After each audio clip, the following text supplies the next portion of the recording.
नमस्कार, मी रौनक कुकडे. आज महाराष्ट्र दिवस आहे आणि या निमित्ताने आज NDTV मराठी चॅनलचा शुभारंभ होता आणि या निमित्ताने आपल्यासोबत राज्याचे उपमुख्यमंत्री आणि भाजप नेते देवेंद्र फडणवीस आहेत. आपल्याला माहिती आहे की निवडणुकीचा काळ सुरू आहे. बिझी शेड्यूलमध्ये त्यांनी वेळ काढलेला आहे. सर, आपलं आभार आणि धन्यवाद. सगळ्यात पहिला प्रश्न आहे की NDTV मराठीकडनं तुमच्या काय अपेक्षा असणार आहे? मुख्यतः मराठीमध्ये NDTV पहिल्यांदा पदार्पण करताय, तर तुमच्या काय अपेक्षा आहेत? माझी खरं म्हणजे एकच अपेक्षा आहे की कुठल्याही चॅनलने एक बॅलन्स ठेवला पाहिजे. बॅलन्स ठेवणं हे अत्यंत महत्त्वाचं आहे. अजेंडा चालवणं यांनी मला असं वाटतं की जे अपेक्षित रिझल्ट्स आहेत ते मिळू शकत नाही. आणि दुसरं महत्त्वाचं असं आहे की आज सगळ्यात मोठा वानवा जर कशाचा असेल तर तो OG कंटेंटचा आहे, ओरिजिनल कंटेंटचा आहे. म्हणजे मी गमतीने असं सांगतो की 4 पत्रकारांना बसवलं आणि मी तिथे गमतीने म्हटलं की मला अमेरिकेच्या राष्ट्रपती पदाची ऑफर होती, तर त्यातला एक डिजिटल प्लॅटफॉर्मवर प्रश्नचिन्ह टाकून फडणवीसांनाही होती ऑफर अमेरिकेच्या राष्ट्रपती पदाची असं एक टाकतो आणि मग त्याच्यावर कुठला तरी चॅनल ते उचलतो आणि 4 तास किमान प्रश्नचिन्ह प्रश्नचिन्ह प्रश्नचिन्ह, मग ती न्यूज चालली जाते. तर मला असं वाटतं की असं डोंट किल युअर टाईम, म्हणजे तुमचा वेळ काढण्याकरता बातम्या न देता जेवढा जास्तीत जास्त ओरिजिनल कंटेंट तयार करता येईल त्याचं मला असं वाटतं की आत्ता मराठी चॅनल्स करता, विशेषतः न्यूज़ चैनल्स करता हे फार महत्त्वाचं आहे. आपने बहुत अच्छी बात बताई कि किस तरीके से क्रेडिबल और न्यूट्रल बिना एजेंडा के हम काम करें. लेकिन चूँकि आजकल का माहौल ऐसा बन गया है कि हर चीज़ में, लोकल न्यूज़ में एक थोड़ा सा एग्रेशन, थोड़ा सा एक स्ट्रॉन्ग पोजीशन, न्यूज़ में भी एडिटोरियल पोजीशन लोग लेते हैं. एक आर्गुमेंट हो सकता है कि एक्चुअली सही है कि आप ओपिनियन दे रहे हैं, लोगों को समझा रहे हैं कि आपके लिए इस बात का क्या मतलब है. तो न्यूज़ और व्यूज़ के बीच का डिवीज़न करंट मराठी जर्नलिज्म कैसा फॉलो कर रहा है? सगळ्यात पहिल्यांदा तर मला सुरुवातीलाच तुम्हाला शुभेच्छा द्यायला पाहिजे होत्या. पहिल्यांदा NDTVच्या सर्व प्रेक्षकांना महाराष्ट्र दिनाच्या आणि कामगार दिनाच्या मी शुभेच्छा देतो आणि NDTVला विशेष शुभेच्छा देतो की आजच्या महाराष्ट्र दिनी मराठी चॅनलचं तुम्ही या ठिकाणी मराठीच्या क्षेत्रात पदार्पण करताय. आणि मला अतिशय आनंद आहे की NDTV सारखा देशातला one of the oldest brand ज्याला आपल्याला म्हणता येईल हा आज मराठीच्या क्षेत्रात येतो आहे, म्हणून मी तुम्हाला खूप खूप शुभेच्छा देतो. आणि तुम्ही जो काही प्रश्न या ठिकाणी विचारला, मला असं वाटतं की शेवटी हे खरंच आहे की इलेक्ट्रॉनिक मीडिया जो आहे हा एक फास्ट माध्यम आहे आणि आज अनफॉर्च्युनेटली डिजिटल मीडियाने आता इलेक्ट्रॉनिक मीडियाशी कॉम्पिटिशन सुरू केली आहे. त्यामुळे पहिले प्रिंट मीडिया होता, प्रिंट मीडियापेक्षा लवकर बातम्या या इलेक्ट्रॉनिक मीडियावर मिळायला लागल्या. आता त्याहीपेक्षा लवकर बातम्या डिजिटल मीडियावर मिळतात आणि तुमची खरी कॉम्पिटिशन कोणाशी आहे तर ती आहे रील्सशी. कारण त्या रील्समुळे आज अटेन्शन स्पॅन हा 30 सेकंड्सचा 1 मिनिटचा झाला आहे आणि त्यामुळे तुम्हाला देखील 50 बातम्या काय 25 मिनिटात अशा प्रकारचं चालवावं लागतं. आणि मग त्याच्यामध्ये इम्पॅक्ट जो असतो, म्हणजे शेवटी एका बातमीचा व्यक्तीवर काही इम्पॅक्ट तरी झाला पाहिजे, किमान त्याच्या मनात राहिली पाहिजे, डोक्यात राहिली पाहिजे, तो इम्पॅक्ट कमी होतो. सो मला असं वाटतं की अल्टिमेटली जेव्हा एका मार्केट ड्रिव्हन अशा प्रकारच्या व्यवस्थेमध्ये आपण जातो त्यावेळी त्या त्या काळातली काही मूल्य असतात, ती मूल्य आपल्याला जपावीच लागतात किंवा ती आपल्याला अंगीकारावी लागतात. पण त्याचवेळी हेही महत्त्वाचं असतं की जी काही या क्षेत्रातली शाश्वत मूल्य आहेत ती मूल्य देखील आपण जपली पाहिजे. ती जर जपली तर लॉंग टर्ममध्ये आपल्याला, मला वाटत नाही की कोणी कॉम्पीट करू शकेल. Thank you. एक सवाल और मेरी तरफ से, वो ये कि मुंबई और महाराष्ट्र इस वक्त हिस्ट्री के एक बड़े टर्निंग पॉइंट पे है. राइजिंग इंडिया एक बात है, लेकिन ग्लोबल शहर बनने के अनुकूल जो इंफ्रास्ट्रक्चर, जो विस्तार, जो रीडेवलपमेंट, ये सब काम इस वक्त चल रहा है. वो माइंड बॉगलिंग है, अभी भी हम लोग उसको कंप्रीहेंड नहीं कर पा रहे हैं कि क्या हो रहा है। इस पर मैं थोड़ा आपके थॉट्स और आपका विजन जानना चाहूँगा। मला असं वाटतं की आज आपण जर बघितलं तर भारत हा एक फास्टेस्ट ग्रोईंग इकॉनॉमी आहे, जगातील सर्वात वेगानं विकसित होणारी अर्थव्यवस्था आहे. आणि या अर्थव्यवस्थेचा कणा जी आहे किंवा या अर्थव्यवस्थेचा एक इंजिन ज्याला आपण म्हणू शकतो, ग्रोथ इंजिन म्हणू शकतो, ते मुंबई आहे, ते MMR रिजन आहे आणि तो महाराष्ट्र आहे. आणि आपण जर जगाच्या पाठीवर विकासाची वाटचाल बघितली असेल तर it has been infrastructure led development. हे दोन मॉडेल आपल्याला प्रामुख्याने दिसतात, एक पॉट लेड डेव्हलपमेंट आणि दुसरी इन्फ्रास्ट्रक्चर लेड डेव्हलपमेंट. या दोन्ही गोष्टी आज मुंबईमध्ये होताना आपल्याला पाहायला मिळतात. आज ज्या प्रकारचं इन्फ्रास्ट्रक्चर आपण तयार करतो, कारण मी असं नेहमी म्हणतो की 21व्या शतकामध्ये व्हॉट विल डिटर्मिन ग्रोथ, तर स्पीड ऑफ डेटा आणि स्पीड ऑफ ट्रॅव्हल या दोन गोष्टीच ग्रोथ डिटर्मिन करतील. आणि स्पीड ऑफ डेटामध्ये आज आपण जर बघितलं तर विशेषतः मुंबई आणि आसपास देशाची 65% डेटा सेंटर कॅपॅसिटी क्रिएट झाली आहे. So the next data capital और नेक्स्ट काय today's data capital of India is Mumbai, it is MMR. आणि आज आपण पाहतोय की हे जे सगळे इन्फ्रास्ट्रक्चरचे प्रोजेक्ट्स आपण तयार केले आहेत हे स्पीड ऑफ ट्रॅव्हल वाढवत आहेत. कारण अल्टिमेटली तुम्ही जर क्वालिटी ऑफ लाईफ द्यायचं असेल तर त्याच्याकरता स्पीड ऑफ ट्रॅव्हल महत्त्वाचं आहे, लोकांचा वेळ वाचणं महत्त्वाचं आहे.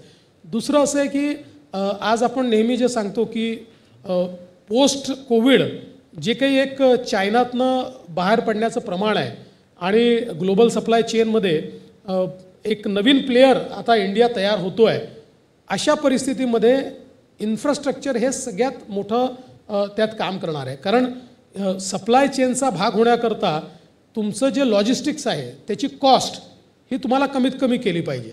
आणि त्या दृष्टीने आज आपण पाहू शकतो मुंबई MMR असेल किंवा महाराष्ट्र असेल, समृद्धी महामार्गासारखं आमचे प्रोजेक्ट्स असतील किंवा हायवेजचे प्रोजेक्ट्स असतील, मुंबईमधले आमचे वेगवेगळे प्रोजेक्ट्स असतील, या सगळ्या प्रोजेक्ट्सनी क्वालिटी ऑफ लाईफ सुधारते आणि स्पीड ऑफ ट्रॅव्हल आणि ट्रॅव्हल फॉर ह्युमन बिईंग्स आणि ट्रॅव्हल फॉर गुड्स या दोन्ही गोष्टी बदलत आहेत.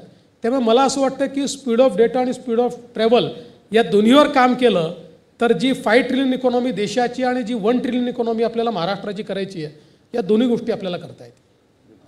सर, निवडणुकीचा काळ आहे. मुख्यतः जर आपण बघितलं तर 2014, 2019 आणि 2024 तिन्ही निवडणुकीचं नेतृत्व महाराष्ट्रात तुम्ही केलं आहे. या तिन्ही निवडणुकीमधला अनुभव आणि काय सांगाल की कसं डिफरन्स होतं? ते मला असं वाटतं की प्रत्येक निवडणूक ही वेगळी असते. 14ची जी निवडणूक होती त्या निवडणुकीमध्ये एक प्रचंड होप होती लोकांना, कारण साधारणपणे एक घोटाळ्यांची मालिका लोकांनी बघितली होती आणि एक प्रकारचं एक निराशा की बाबा देशात काही चांगलं होत नाही, अशा प्रकारची निराशा होती. आणि त्यातनं मोदीजी एका आशेच्या रूपेने एक होप म्हणून त्या ठिकाणी पुढे आले. त्यामुळे 14चं वोटिंग हे होपला होतं. 19चं जे वोटिंग होतं ते एका प्रूवन लिडरशिपला होतं. 19ला जेव्हा मोदीजी पुन्हा निवडणुकीला सामोरं गेले त्यावेळेस लोकांनी डिलिव्हरी बघितली होती, बदललेला भारत बघितला होता, भारताची डिलिव्हरी सिस्टीम ही बदललेली बघितली होती. आणि आज 24ला ज्यावेळेस लोक वोटिंगला जात आहेत त्यावेळेस लोकांना ही खात्री आहे की आता भारताला जगाच्या पाठीवरचा उत्तम देश बनवण्याचं काम कोणी करू शकतं तर ते मोदीजी करू शकतात. विकसित भारत जर कोणी तयार करू शकतो तर ते मोदीजी करू शकतात. कारण 10 वर्षामध्ये लोकांच्या मनामध्ये आता ही लिडरशिप पूर्णपणे त्या ठिकाणी त्या लिडरशिपने घर केलं आहे. आणि म्हणून मला असं वाटतं की नॉर्मली 10 वर्षाच्या टेन्युअरनंतर जेव्हा एखादं सरकार वोटिंगला जातं तेव्हा एक मोठी अँटी इन्कम्बन्सी असते. But perhaps this is the first election की जिथे एक प्रो इन्कम्बन्सी दिसते, जिथे लीडर करता तेवढंच प्रेम दिसतं आहे, लीडर करता तेवढीच उत्कंठा दिसते आहे, लीडरला वोट करण्याकरता तेवढीच आतुरता दिसते आहे. सो मला असं वाटतं की हा एक महत्त्वाचा फरक आपल्याला या निवडणुकींमध्ये पाहायला मिळतं. तर तुम्ही जसं सांगितलं की वोटिंग करण्यासाठी लोक पुढे येत आहेत, मात्र 2 फेजेसमध्ये जो टप्पा महाराष्ट्रात संपलेला आहे त्यामध्ये वोटिंग पर्सेंटेज खूप कमी झालं आहे. याचं ॲनालिसिस तुम्ही कसं कराल? कारण यांनी BJP किंवा महायुतीला फायदा आहे की नेमकं नुकसान होणार? बघा, मी एक गोष्ट सांगतो की वोटिंग जास्ती झालंच पाहिजे, त्याचा फायदा हो का नुकसान हो. अल्टिमेटली लोकशाहीचा उत्सव आहे आणि मी तर नेहमी असं म्हणतो की बोट दाखवण्याचं, टीका करण्याचं नैतिक अधिकार, संवैधानिक अधिकार काही असू द्या, नैतिक अधिकार त्यांनाच आहे की जे मतदान करतात. जे मतदान करत नाहीत त्यांना हा नैतिक अधिकारच नाही की त्यांनी टीका केली पाहिजे किंवा बोट दाखवलं पाहिजे. सिस्टीममध्ये तुम्हाला जर तुमचं मत व्यक्त करून पाहिजे असेल तर वोट केलंच पाहिजे. आता जोपर्यंत महाराष्ट्राचा प्रश्न आहे, तर मी काल आकडेवारी इलेक्शन कमिशनने घोषित केली ती मी बघत होतो, तर 2019चं महाराष्ट्राचं ॲव्हरेज वोटिंग हे 61% आहे आणि पहिल्या 2 फेजचं महाराष्ट्रातलं वोटिंग हे 63% आहे. ते 63% आहे. म्हणजे कमी अधिक प्रमाणात ते जवळपास सारखं आहे किंवा थोडं अधिक आहे. मला असं वाटतं आता काल सगळे फायनल आकडे आल्यानंतर देशभरामध्ये देखील अशीच परिस्थिती मला पाहायला मिळते आहे की जवळपास कुठे कमी अधिक असेल पण ते आकडे सारखे आहेत. पण 60 आणि 61% वोटिंग यांनी आपण सॅटिस्फाईड होऊ शकत नाही. पण एक गोष्ट मी अजून सांगतो, म्हणजे ही तक्रार मी गेले 15 वर्ष करतो, पण शेवटी इलेक्शन कमिशन हे स्वायत्त असल्यामुळे त्या तक्रारीचा फार मी कोर्टातही गेलो, मी आंदोलनही केली. महाराष्ट्रामध्ये वोटर लिस्ट, इलेक्ट्रॉल रोल हे इतके वाईट आहेत आणि शहरांमध्ये तर ते सर्वात जास्त वाईट आहेत.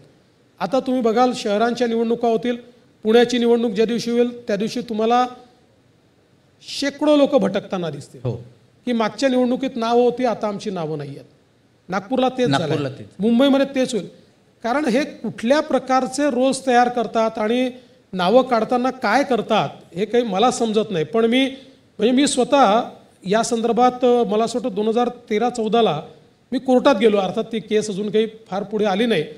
पण माझं मत आहे की जर वोटिंग पर्सेंटेज वाढवायचं असेल, अनुत्साह तर दूर केलाच पाहिजे, पण त्यासोबत डी नोवो वोटर लिस्ट ही महाराष्ट्रामध्ये तरी तयार करणं गरजेचं आहे. कारण अर्बनाइज स्टेटमध्ये मायग्रेशनचा रेट फार जास्त असतो. गावांमध्ये फार चेंजेस होत नाहीत. गावांमध्ये झालेले चेंजेस आयडेंटिफाय लवकर होतात. पण अर्बन एरियाजमध्ये मायग्रेशन इतकं वेगानं असतं आणि ते मायग्रेशन बाहेरून आत असं नसतं. बरोबर. इकडनं घर सोडून इकडे गेले, इकडनं तिकडे गेले, मग ते 2 ठिकाणी नाव असले की ते इलेक्शन कमिशन आपल्या मर्जीने नाव उडवून टाकतं. त्यामुळे मग तो जिथे राहतो तिथे त्याचं नाव नसतं आणि तो जिथे राहत नाही तिथे त्याचं नाव असतं. तर याही गोष्टी त्याला मोठ्या प्रमाणात कारणीभूत आहे असं माझं मत आहे. सर, दूसरा इसमें एक मिनट में लेना चाहूँगा. ये हमारी ड्यूटी है कि हम लोग थोड़ा लोगों को प्रोवोक करें और इसमें कोई दिलचस्पी नहीं है हमारी कि लो टर्नआउट या हाई टर्नआउट से किस पार्टी को क्या फ़र्क पड़ता है. 2019 एक आउटलायर था, ये भी हम मान लेते हैं, इसलिए उसको नॉर्मल भी नहीं मानते. चलिए थोड़ा कम हो सकता है, लेकिन तब भी ये बड़ी चिंता की बात है कि जो क्लास सबसे ज़्यादा बोलता है, south Mumbai, south Bangalore, south Delhi, जो लेक्चर करता है सोसाइटी को और पॉलिटिक्स को, वहाँ के लोग वोट करने के लिए नहीं निकलते.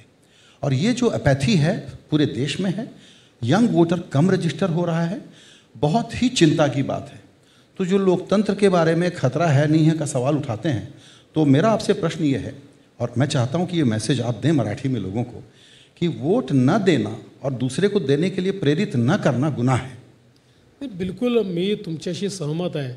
म्हणजे माझं तर अनेक वेळा असं मत आहे की ऑस्ट्रेलियासारख्या काही देशांनी जर मतदान केलं नाही तर काही टॅक्स बेनिफिट्स कमी केले आहेत, काही लोकांवर अटी शर्ती घातलेल्या आहेत.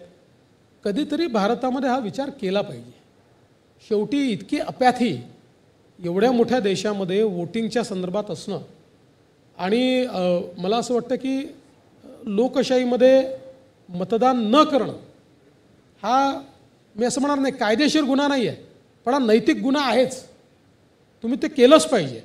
आणि निश्चितपणे मी तुमच्या मताशी सहमत आहे. म्हणूनच आज NDTVच्या माध्यमातून मी तमाम देशवासियांना आणि मराठी जनांना विनंती करतो आहे की मतदान हा आपला हक्क आहे, तो आपला अधिकार आहे आणि ते आपलं कर्तव्य देखील आहे.